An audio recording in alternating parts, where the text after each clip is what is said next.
In today's video, I'm going to teach you how to access the demo company in Xero. Using the demo company is a great way to explore Xero, practice tasks, or test changes without affecting your real business data. I'll walk you through exactly how to open it from your Xero dashboard, and I'll also give you a few quick tips on how to use it once you're in. First, make sure you're logged into your Xero account and that you can see your main dashboard.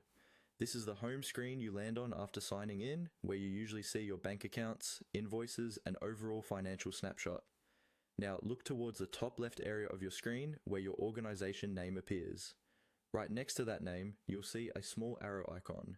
This arrow is your organization switcher. It lets you move between different Xero organizations linked to your login. Go ahead and click on that arrow. When you do, a drop-down menu will appear. This menu shows all the organizations you have access to in Xero. You might see your main business, some client organizations if you're an advisor, and in many cases, an option for the demo company. From that list, look for the option labeled Demo Company Global. The wording might be very similar, and it usually clearly says Demo Company. Once you've found it, click on Demo Company Global. Xero will now switch you from your current organization into the demo company.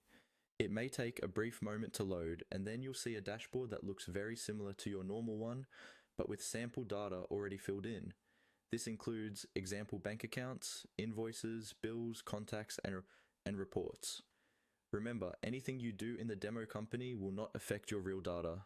You can safely add or edit invoices, play around with bank reconciliations, or try out new features without any risk. If you make a mess, you can simply ignore it or reset the demo data from within Xero's settings if that option is available in your region. Using the demo company is especially useful when you're learning new workflows, training team members, or demonstrating Xero to someone else.